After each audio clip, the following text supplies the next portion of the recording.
जी बिस्मिल्लाहिर्रहमानिर्रहीम। बच्चों अस्सलाम वालेकुम।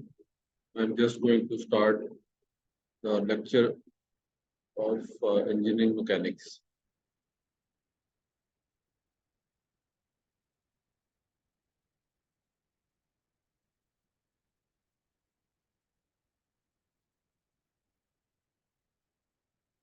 I will start from the basic concept of mechanics. The central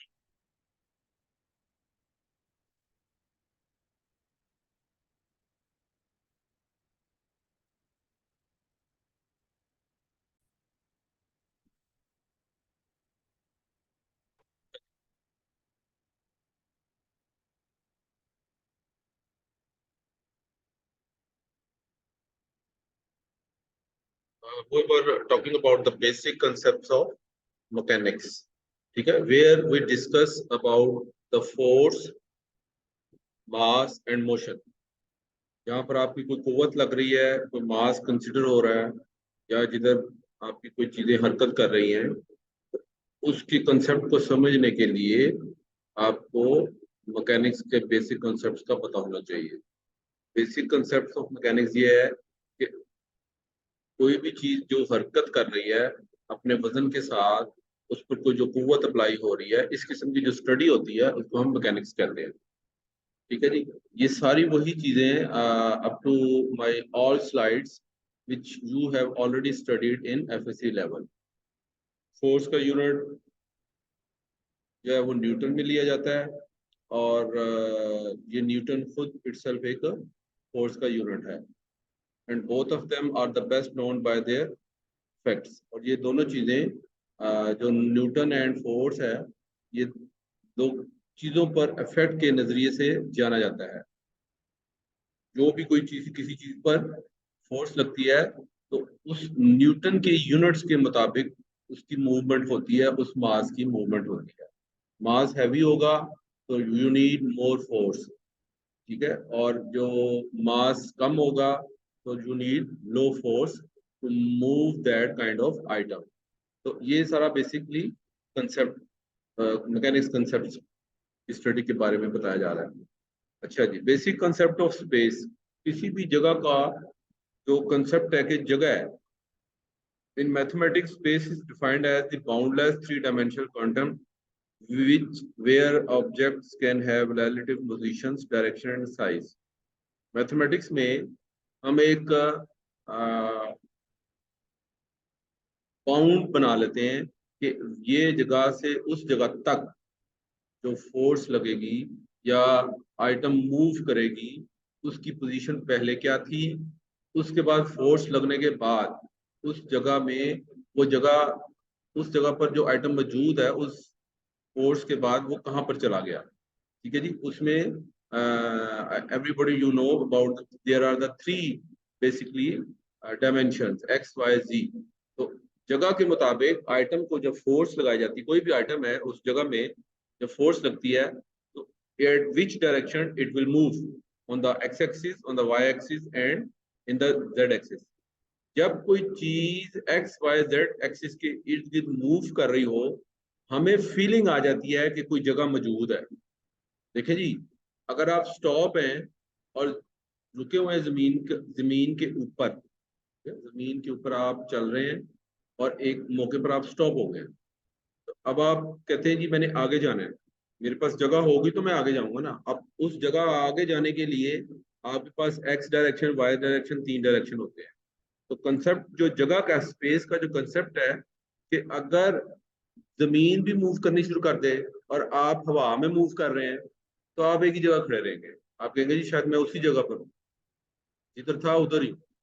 लेकिन अगर जमीन स्टॉप कर जाए और इंसान मूव करना शुरू हो जाए at which direction, X Y Z, किसी भी डायरेक्शन में, तो आपको फीलिंग आएगी कि मैं अपनी एक जगह से दूसरी जगह पर मूव कर रहा हूँ, तो यहाँ पर कुछ जगह मेरे पास मौजूद है जिसकी वजह से मैं मूव कर रहा हूँ।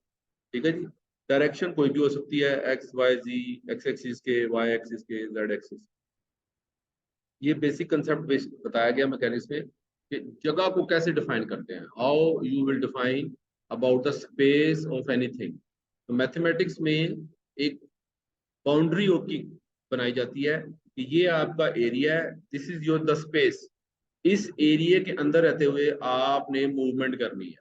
और वो मूवमेंट जब आप अगर एक्स डायरेक्शन में मूव करते हैं या वाई डायरेक्शन में मूव करते हैं या जेड डायरेक्शन में मूव करते हैं, तो और उस बाउंड्री के अंदर रहते हैं, तो यू फील कि there is a some space. और अगर आप एरिया बाउंड नहीं करते और लिमिटेड एरिया में मूव करने की कोशिश करते हैं, तो आप कहते हैं जी ये बाउंडलेस एरिया है, इसकी कोई स्पेस, जो लिमिटेड स्पेस है, अनलिमिटेड स्पेस है, और दूर दूर तक लोग चले जाते हैं, डायरेक्शन कुछ भी हो सकती है। तो कंसेप्ट ये देने की कोशिश की गई है कि स्पेस को कैसे डिफाइन किया जाए कि इंसान एक ऐसी जगह मूवमेंट करे जिस जगह पर चल रहा है वो स्टॉप हो, और मूवमेंट इंसान की हो in any direction X Y Z, तो देन यू विल फील कि देयर इज ए स्पेस जिधर मैं चल रहा हूँ। उस जगह से आपको पता चल जाता है कि मैं मूव कर रहा हूँ। ठीक है जी। आगे चले, स्पेस एनी ज्योमेट्रिक रीजन। ठीक है जी। स्पेस जो है वो आपको सर्कल फॉर्म में भी हो सकती है, ट्रायंगुलर फॉर्म में भी हो सकती है, रेक्टेंगुलर फॉर्म में भी हो सकती है। जो भी आपको एरिया स्पेसिफिक कर दिया जाए वो उसका स्पेस जगह कहलाती है। Any geometric region in which study of a body has been done is called space. जो भी आपको स्पेस दी जाए कि इस बॉडी के अंदर अंदर जगह ने, चीज ने, आइटम ने इसके अंदर रहना है, वो उसकी स्पेस है। अब डिस्प्लेसमेंट, ये सारी चीजें वही हैं जो आपने पढ़ी हुई हैं। It is defined as the distance move by body particle in the displacement in the direction. Displacement वो है कि एक पॉइंट से दूसरे पॉइंट तक जो भी एक स्पेसिफाइड डायरेक्शन होना जरूरी है, कि आप एक्स एक्सिस पर जा रहे हैं, वाई एक्सिस पर जा रहे हैं, या जेड एक्सिस पर जा रहे हैं, और from one point two another point, वो जो डिस्टेंस होता है दैट इज कॉल्ड डिस्प्लेसमेंट। ठीक है जी। In English we will define the distance between one point to second point with a specified direction, that is called displacement. Next है जी velocity, the rate of change of displacement with respect to the time. ठीक है। अब आप एक point से दूसरे point की तरफ जा रहे हैं, तो उसकी वेलोसिटी डिपेंड करती है कि कुछ वक्फे के लिए आपकी आपने वक्फे में कुछ फासला आपने तय किया है, और वो बड़ी स्पीड से तय किया है। और अगर आप फिर अगले कुछ पोर्शन के लिए आप अपनी स्पीड को मजीद बढ़ाते हैं, यानी एक पॉइंट से दूसरे पॉइंट जाने के लिए, तो रास्ते में आप मुख्तलिफ स्पीड्स के साथ मूव करते हैं। कभी 1 मिनट में 1 किलोमीटर फासला तय कर लेते हैं, कभी 1 मिनट में 2 किलोमीटर तय कर लेते हैं। तो जो चेंज ऑफ डिस्प्लेसमेंट है, यानी आपकी जो तब्दीली डिस्प्लेसमेंट में आ रही है, कि पहले एक पॉइंट से दूसरे पॉइंट तक आपकी स्पीड कम थी, तो आपने 1 मिनट में 1 किलोमीटर का फासला तय किया। अगले 1 मिनट में आपने स्पीड अपने आप को बढ़ा दी, यानी 1 किलोमीटर 1 मिनट में 2 किलोमीटर तय किया, तो आपने अपना रेट ऑफ चेंज कर लिया उस डिस्प्लेसमेंट का with respect to the time. तो उसको हम आप कहते हैं जी velocity. Acceleration, that is also equal to second law of motion है। आपको एफएससी में याद होगा, when external force act on a body, कोई भी बाहर की बैरूनी फोर्स किसी भी जिस्म पर अमल की जाए, इट प्रोड्यूस एन एक्सेलरेशन। ठीक है जी। एक्सेलरेशन किसको कहते हैं? Change in velocity of the body in the direction of the force. जिस डायरेक्शन पर भी आप लगा रहे हैं,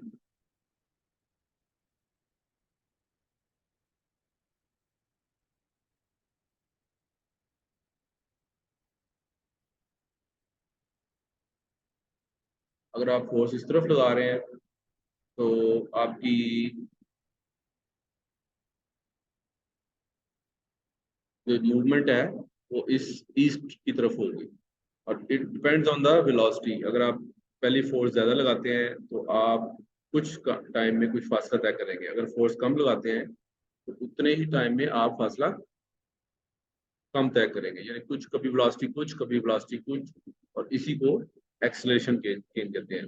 rate of change of velocity, अगर आपको एक्सेलरेशन की definition FSC point of view से याद हो, the rate of change of velocity that is equal to acceleration. जितनी भी वेलोसिटी में चेंजिंग आती है, जैसे आप जब मोटरसाइकिल चलाना शुरू करते हैं शुरू में, तो 0 स्पीड से आप 10 की स्पीड की तरफ जा रहे होते हैं। ठीक है, और आहिस्ता आहिस्ता 10 से 20, 20 से 30, हर लम्हे आपकी वेलोसिटी चेंज हो रही है। तो जब आप एक खास 40 या 50 की स्पीड पर पहुंच जाते हैं तो उसके बाद फिर वो कांस्टेंट वेलोसिटी शुरू हो जाती है। तो जब तक 0 से 60 जो भी आपकी रिक्वायरमेंट है, जो बच्चा 60 पर चलाता है, जब तक 60 की स्पीड नहीं हो जाती तब तक वो एक्सेलरेशन रहती है। और जब आप कंटिन्यूसली चलाते रहते हैं तो वो फिर कांस्टेंट वेलोसिटी कहलाती है, उस दौरान एक्सेलरेशन नहीं होता। और जैसे ही आप फिर ब्रेक मारते हैं मोटरसाइकिल को स्टॉप करने के लिए, तो फिर वेलोसिटी आपकी 60 से स्पीड 0 की तरफ आती है, तो फिर एक्सेलरेशन बनता है। तो कांस्टेंट स्पीड से अगर मोटरसाइकिल या गाड़ी चल रही है, जैसे शुरू में जब हवाई जहाज टेक ओवर करने की अपना डिपार्चर करता है, तो उसके बाद फौरन हवा में जब आने की कोशिश करता है, तो शुरू में 0 स्पीड से वो हाई स्पीड की तरफ आता है। एक खास स्पीड पर आने के बाद जब हवा पर वो आ जाता है, फिर वो कांस्टेंट स्पीड से उड़ता रहता है, वहां पर एक्सेलरेशन नहीं होती। ये कहने का वो है मतलब, the magnitude of the acceleration is the directly proportional to the magnitude of the external force. जिस डायरेक्शन पर फोर्स लगाई जाएगी, उसी डायरेक्शन पर उसका एक्सीलरेशन प्रोड्यूस होगा। ये नहीं हो सकता कि मैं वेस्ट की तरफ उसको फोर्स लगा रहा हूँ तो वो ईस्ट की तरफ जाके मूवमेंट होनी शुरू हो जाए। And inversely proportional to the quantity of the matter in the body. अगर मैटर ऑफ द बॉडी से मुराद अगर जिस्म बहुत बड़ा है तो आपको मजीद ज्यादा फोर्स लगानी पड़ेगी। इनवर्सली प्रोपोर्शन से मुराद quantity of matter in the body, कि बॉडी के अंदर कितना मैटर मौजूद है, कितना वजन मौजूद है, कि आपको एक्सटर्नल फोर्स कितनी ज्यादा से ज्यादा अप्लाई करनी है। जो जो आपकी क्वांटिटी बढ़ती जाएगी, उस बॉडी की वेट बढ़ता जाएगा, तो आपको उतनी ही फोर्स के हिसाब से कम फोर्स लगानी पड़ेगी, क्योंकि मोमेंटम क्रिएट होता है। हैवी बॉडी का ज्यादा मोमेंटम होता है, लो वेट का कम मोमेंटम होता है, और वो कम अपना स्पीड उसकी कम रहती है।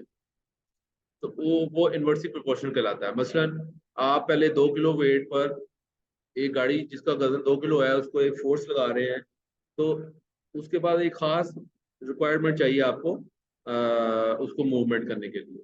लेकिन जो जो बॉडी बड़ी होती जाएगी, शुरू में फोर्स ज्यादा लगेगी, बाद में फिर वो हल्की सी भी फोर्स लगाएंगे, उस हैवी वेट की वजह से वो मूवमेंट चलती रहेगी, और लेकिन फोर्स कम लगानी पड़ेगी। तो जो जो हैवी चीज होती जाती है, तो उसके बाद फिर वो बहुत कम फोर्स के साथ भी चलता रहता है अपनी कांस्टेंट स्पीड के साथ। तो इसलिए इसको इनवर्सली प्रोपोर्शनल कहते हैं। तो any geometric region in the study which has been done by the space, जब भी आप कोई फला स्पेस में कोई भी चीज हरकत करती है, तो ज्योमेट्रिक रीजन मीन कोई भी शक्ल हो, कि उसने ईस्ट से जाना है, ईस्ट के बाद वेस्ट में जाना है, वेस्ट के बाद नॉर्थ में जाना है, तो एक ज्योमेट्रिकल शक्ल बन जाती है। पहले वो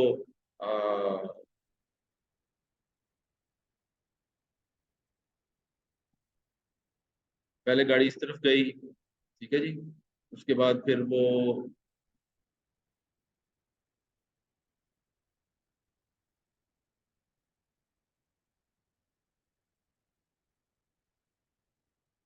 फिर इधर से इधर गई, ठीक, और वेस्ट की तरफ पहले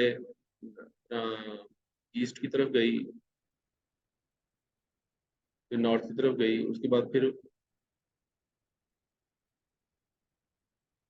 बाद फिर ये दोबारा वेस्ट की तरफ आएगी, तो ये एक ट्रायंगुलर शेप बन जाएगी। तो जो भी किसी भी जगह पर जो भी आप मूवमेंट करवाते हैं, वो कोई भी एनी ज्योमेट्रिक रीजन हो सकता है। ये बेसिक कंसेप्ट आपको दिए जा रहे हैं। सेकंड लॉ ऑफ मोशन, कि the force is an external agent capable of changing the body state, rest और मोशन। कोई ऐसी फोर्स जो रुकी हुई चीज को चला दे या चलती हुई चीज को रोक दे, कोई एक्सटर्नल फोर्स, यानी बॉडी की स्टेट में चेंज आ गया। बॉडी की स्टेट से मुराद, अगर बॉडी रुकी हुई है और फोर्स लगी वो चल पड़े, और जो अगर कोई बॉडी चल रही है आप फोर्स लगा के उसको रोक दें, तो उसकी स्टेट चेंज हो जाती है। कुछ कोई चीजें जो रेस्ट से मोशन की तरफ आ जाती हैं या मोशन से रेस्ट की तरफ आ जाती हैं, वो सेकंड लॉ ऑफ मोशन कहलाता है।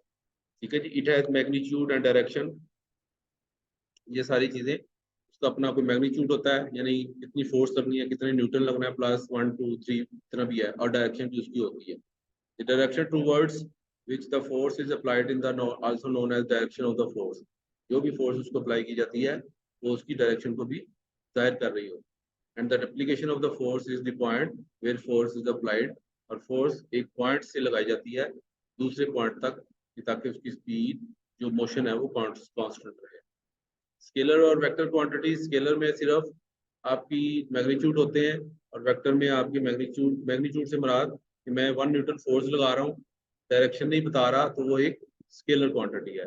लेकिन अगर मैं कहूँ कि मैं 1 न्यूटन फोर्स ईस्ट वेस्ट की तरफ लगा रहा हूँ तो साथ डायरेक्शन भी आ गई है, वो उसकी वेक्टर क्वांटिटीज बन जाती है. First law of motion, the object will not change its motion unless force acts on it.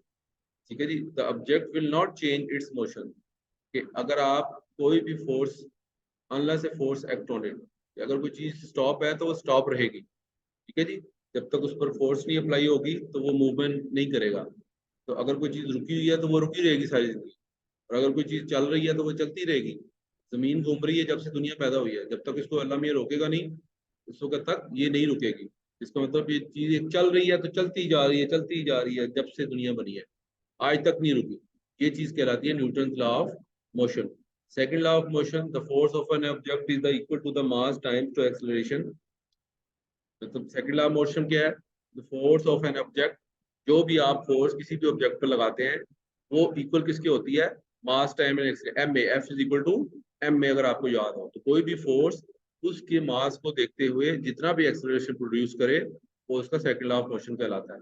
Third law क्या है? व्हेन टू ऑब्जेक्ट्स इंटरैक्ट, दो भी ऑब्जेक्ट जब आपस में इंटरैक्ट करते हैं, they apply force to each other, जब उनको आपस में दोनों की फोर्स अप्लाई की जाती है तो वो इक्वली मैग्नीट्यूड प्रोड्यूस करते हैं. यानी अगर दो एक फोर्स दोनों में दो दो न्यूटन की फोर्स लगाई जाए, उसी दोनों न्यूटन के से ये रिपेल करके आपस में ऑपोजिट डायरेक्शन पर चले जाएंगे. यानी दोनों अगर अगर मैं इसको आपको ऐसे समझाने की कोशिश करूं, एक एक पॉइंट से एक बॉल चीज यहाँ से यहाँ आ रही है और दूसरे पॉइंट से फिर वो एक यहाँ से यहाँ आ रही है, दोनों को आपस में टकराने के बाद फिर वो वापस चले जाएंगे ऑपोजिट डायरेक्शन में.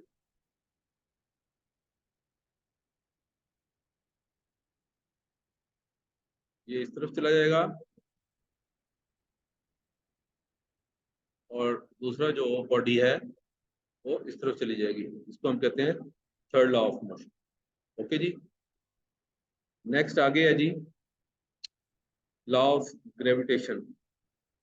एवरी पार्टिकल, ये भी आप लोगों ने पढ़ा होगा, every particle of matter in the universe attract with every other particle with a force that is directly proportional to the product of the masses of the particles and inversely proportional to the square root of the distance between them.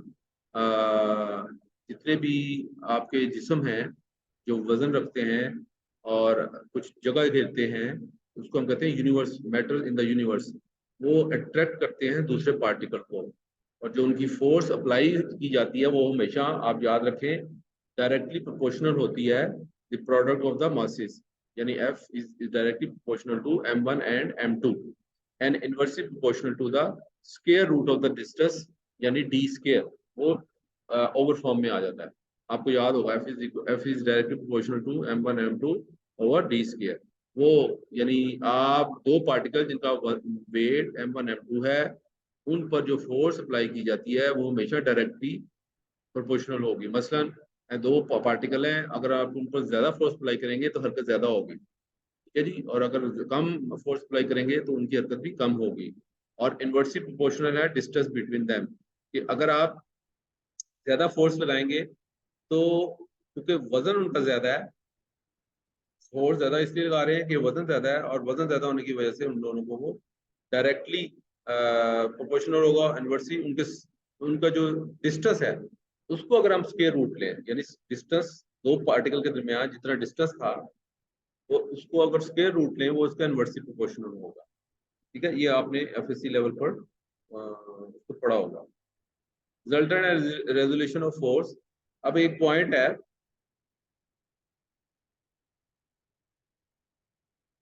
उस पर forces अमल कर रही हैं, एक force इस तरफ जा रही है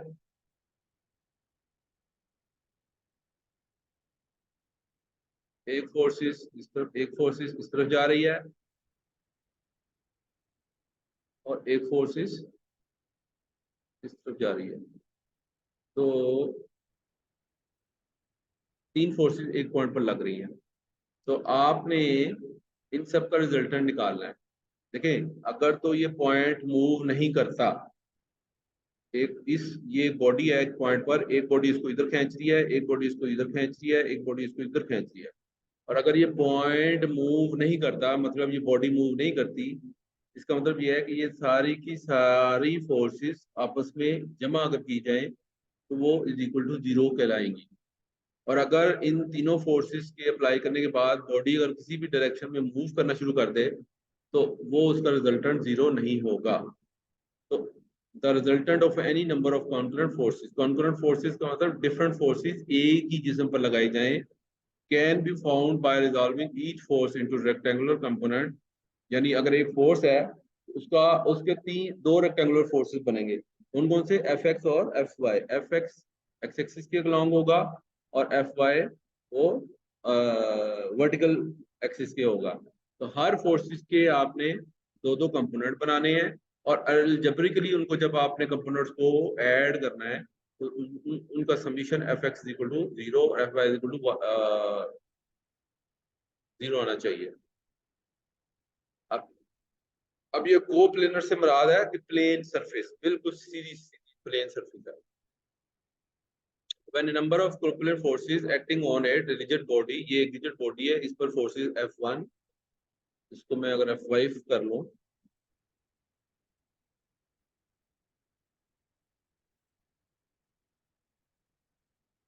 अब इस फोर्सेस पर, ठीक है जी, ये एक रिजिड बॉडी है, इस रिजिड बॉडी पर एक फोर्स इस θ1 एंगल के साथ लगाई जा रही है, एक फोर्स इस तरफ बंदा खड़ा रस्सी के साथ इस तरफ खींच रहा है, उसका एंगल इस एक्स एक्सिस के साथ θ2 बनाता है, ये θ3 बनाता है।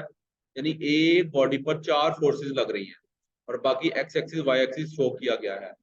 Then the rigid body and these forces can be replaced by a single force. आपने इन चारों फोर्सेस को एक सिंगल फोर्स में रिप्रेजेंट करना है। तो उसको आपने क्या किया, एक ये फोर्स, ये एफ वाली फोर्स, ये एक सिंगल फोर्स को दो फोर्सेस पर डिवाइड करना है। ये वाली जो F1 है, ठीक है, ये वाली F1, उसकी एक ये एफ एक्स फोर्स होगी और ये एफ वाई फोर्स होगी। एफ एक्स के लिए हम लिखते हैं एफ कॉस थीटा और एफ वाई के लिए लिखते हैं एफ साइन थीटा। ये आप इंजीनियरिंग स्टैटिक्स में भी आपने पढ़ा होगा। तो ये F1 के दो कंपोनेंट्स हैं, उसको हम कहते हैं there are the two coplanar forces. Resultant, अब इसका रिजल्टेंट क्या होगा, F1 और F cos थीटा और F1 sin थीटा। ये जो फोर्स वन है, ये वाली फोर्स वन, इसके दो कंपोनेंट बनाए हैं, F1 cos theta along x axis, F sin theta along y axis. इसका जो रिप्लेस बाय सिंगल फोर्स, इनकी जो रिप्लेसमेंट होगी वो आपकी ये वाली फोर्स होगी, ठीक है। ये एफ एक्स, इसके दो कंपोनेंट बनाए हैं हमने। तो एग्जैक्ट F1 का जो दो कंपोनेंट है एफ एक्स और F1, इसको हमने सिंगल एक F1 से शो किया है, single force which has the same effect on the rigid body, that is all of the force acting together। इस सिंगल फोर्स से हमें ये मतलब है कि अगर इस फोर्स को यहाँ पर अगर ये बंदा इसको खींच रहा है तो इसका मतलब कि ये कुछ फोर्स वर्टिकल की तरफ लगा रहा है और इस डायरेक्शन में लगाने के लिए कुछ फोर्स वो एक्स एक्सिस में लगा रहा है। तो इसकी जो इस तरफ फोर्स की जो न्यूटन वैल्यू है वो हम ऐसे डायरेक्शन में कैलकुलेट नहीं कर सकते, हम सिर्फ उसको बताते हैं कि वाई एक्शन में कुछ फोर्सेस इधर लग रही है और कुछ एक्सिस में इधर लग रही है, तो बॉडी इधर भी लग रही है और इधर भी लग रही है, इसलिए वो इधर मूव कर रहा है। बट हमेशा हम उसको वाई एक्शन में, वाई एक्सिस की डायरेक्शन में और एक्स एक्सिस की डायरेक्शन में बताते हैं कि टोटल फोर्स कितनी लग रही है और वाई एक्सिस में कितना मूव कर रहा है और एक्स एक्सिस में कितना मूव कर रहा है। लेकिन मूवमेंट एक्चुअली उसकी वो पार्टिकल की इस तरफ जा रही होती है। लेकिन जब हम उसको अलग-अलग सेपरेट बताते हैं तो आपकी ये डायरेक्शन एक वाई एक्सिस की निकल रही होती है और एक डायरेक्शन आपकी एक्स एक्सिस की तरफ निकल रही होती है। उसका रिजल्टेंट जो है वो मेन डायरेक्शन F1 की तरफ। इसी तरह हमने F2 की निकाली, F3 की निकाली और F4 की निकाली। ये सारे जो along दी x एक्सिस है वो x cos थीटा है, f sin theta is along the y axis है। इसी तरह f3 cos थीटा जो तीसरी फोर्स है आपकी ये वाली, उसका along the x axis cos theta, along the y axis, ये रिजल्टेंट निकालने का तरीका बताया गया basically. solution of the forces by parallelogram, जब आप पैरेललोग्राम ड्रा करते हैं तो if two forces acting upon it are presented both magnitude and direction by the two adjacent sides of a parallelogram, then their resultant is presented by the diagonal of the parallelogram drawn the same point। ठीक है, इसको मैं अगर आपको draw करके दिखाऊं तो आप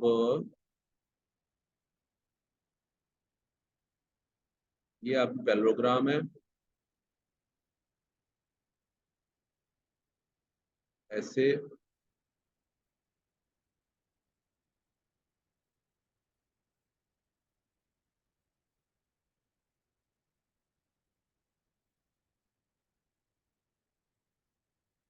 ठीक है, ये आपकी पैरेललोग्राम बन गया।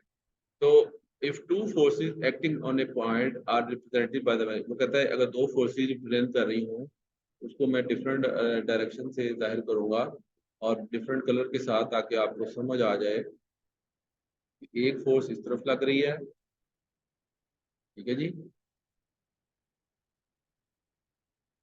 और एक फोर्स आपकी इस तरफ लग रही है। इसका मैं लाइन के ऊपर नहीं शो करना चाहता ताकि आपको नजर ना आए। इसका रिजल्टेंट जो होगा, यानी if two forces acting A point, ये एक पॉइंट पर दो फोर्सेस लग रही हैं एफ एक्स और एफ वाई, तो बोथ का मैग्नीट्यूड डिफरेंट भी हो सकता है और डायरेक्शन भी मुख्तलिफ हो सकती है। ये आपका ईस्ट की बस लग रहा है, ये आपका नॉर्थ की तरफ डायरेक्शन लग रही है। इसका जो रिजल्टेंट होगा वो कुछ ऐसे होगा, ठीक है जी। तो ये आपकी एफ वाई फोर्स है, ये आपकी एफ एक्स फोर्स है। F X is equal to F cos theta और F Y is equal to F sine theta, और ये उसका रिजल्टेंट फोर्स निकलेगी। ये पैरेललोग्राम का रिजल्टेंट निकालने का तरीका बताया है। इसी तरह ट्राइंगल का भी होता है कि ट्राइंगल में अगर फोर्स आपकी एक इस तरफ लग रही है, दूसरी इस तरफ लग रही है, ये पॉइंट है।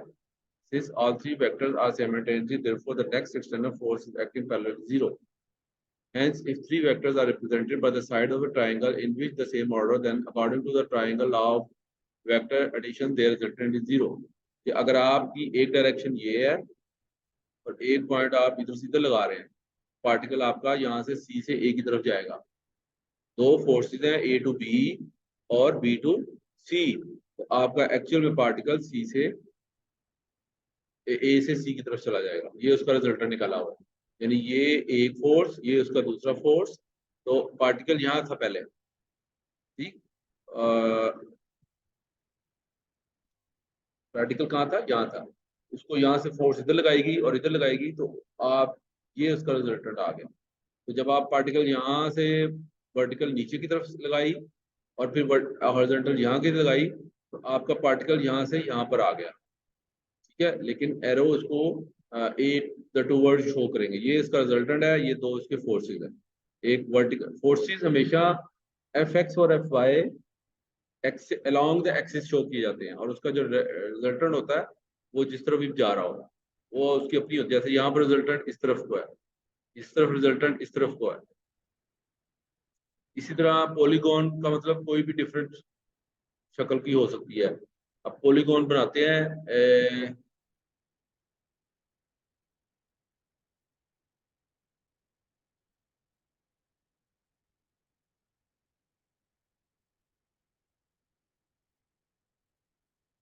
कोई भी शक्ल हो, ठीक है, ये एक शक्ल है।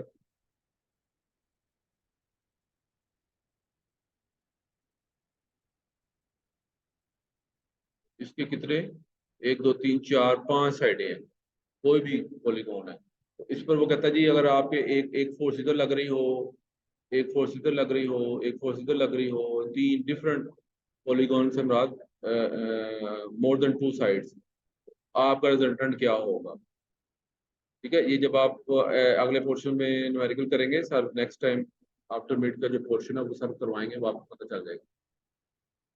तो किसी भी सिस्टम में, तो चाहे वो कोई भी शेप हो, ट्राइंगुलर हो पैरेललोग्राम हो, अपना पॉलीगॉन हो, तो उनकी तमाम फोर्सेस को इकट्ठा करके आपने रिजल्टेंट निकालना होता है। यानी रिजल्टेंट किसके बराबर है? ऑल फोर्सेस को इकट्ठा करके ऐड करें।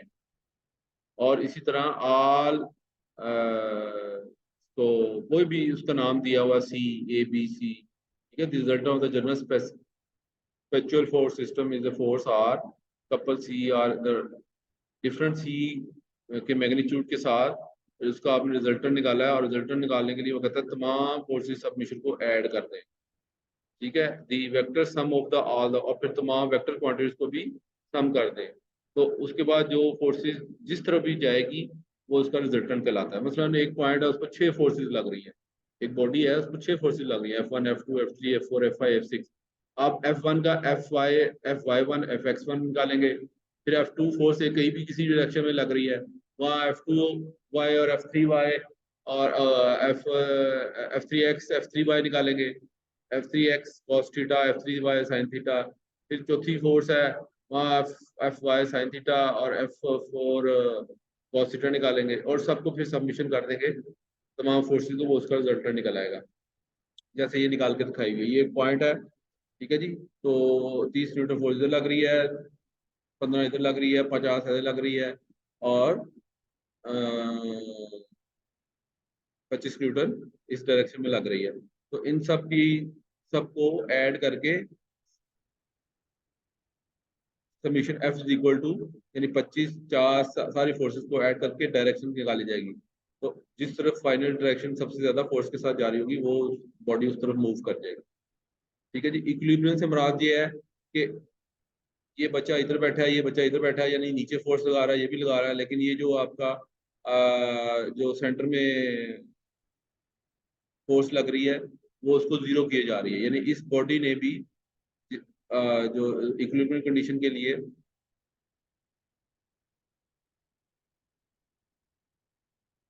ठीक है, ये सेंटर पॉइंट में ये दोनों के वेट के बराबर है, क्योंकि ये इतनी हार्ड बॉडी रिजिड है कि वो ऊपर को चीजें उठाई हुई है, और ये बच्चे दोनों अपने वेट से नीचे कर रहे हैं, बट ये इक्विलिब्रियम में है। तो ऐसी फोर्स हो कोई भी बॉडी जिस पर कोई वजन डाला जाए और वो फोर्स अप्लाई की, अब बच्चे वजन डाल रहे हैं कि ये नीचे जाए, बट नीचे नहीं जा रहा, ये जो हार्ड रिजिड है वो उसको ऊपर उठाया हुआ है, और दोनों इक्विलिब्रियम फॉर्म में आ गए हैं। तो फोर्सेस अपवर्ड डायरेक्शन और नीचे बिलो डाउनवर्ड डायरेक्शन में जो बराबर अगर फोर्सेस हो जाए तो बॉडी मूव नहीं करती, जिससे वो फिर कंडीशन ऑफ इक्विलिब्रियम में आ जाता है।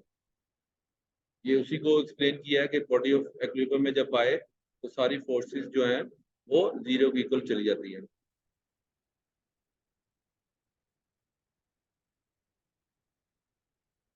ठीक है जी।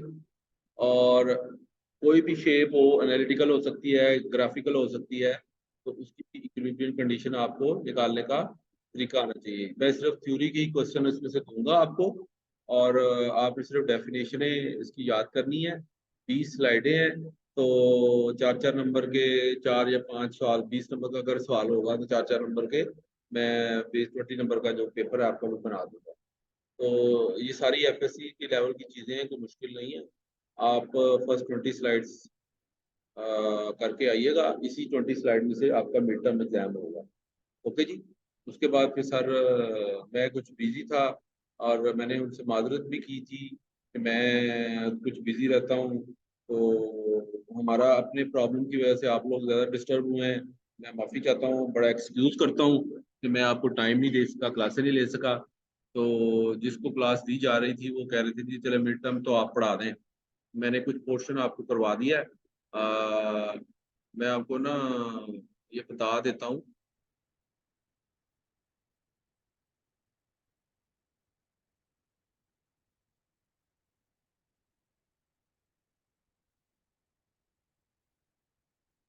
ये आपका सिलेबस है, ठीक है जी। Basic concept and system of forces. तो मैंने आपको पहले 2 टॉपिक कवर करवा दिए इसमें सारे। तो आपके जो मिड टर्म एग्जाम के बाद ये बाकी फोर्सेस जो है ना सर, आगे नए जो सर आएंगे वो करवाएंगे। मैंने बात ये कर रहा था, माजरत कि मैं कुछ बिजी रहता हूँ, मैं लाहौर चला गया, पेपर मार्किंग थी। आ, मैं ऐसे कहूँ कि जी किसी पर डालने से बेहतर है कि बंदा खुद ही अपनी माजरत कर ले। बहुत मुझे अफसोस है कि मैं आपकी क्लासें नहीं ले सकता, और इसी वजह से मैंने फिर आपको छोड़ दिया है कि सेकंड पोर्शन में जब आफ्टर मिड आप आएंगे, वो टीचर कोई और आपको पढ़ाएगा। ठीक है जी, शायद मोहम्मद अली साहब सुना है वो पढ़ाएंगे। तो सर को कहना है इक्विलिब्रियम रिजिड बॉडीज, ये आप इसके कुछ रिलेटेड न्यूमेरिकल भी कर लीजिएगा, फोर्सेस को कैलकुलेट करके रिजल्टेंट निकालते हैं, और वो सारा सारा तरीका थोड़ा बहुत करके बता देंगे आप। तो ये basic concept system forces portion मैंने आपको करवा दिया है। सर से कहना है ये इक्विलिब्रियम रिजिड बॉडी करवाएं। ये बुक्स के नाम है, मैं आपको भी ग्रुप में बुक भी शेयर कर देता हूँ। ठीक है जी, बाकी 20 स्लाइड्स हैं मैंने आपको बता दिया, उसमें से मैं पेपर बनाऊंगा, वो गुड लक आपके लिए। ठीक है, thank you very much, take care, अल्लाह हाफिज।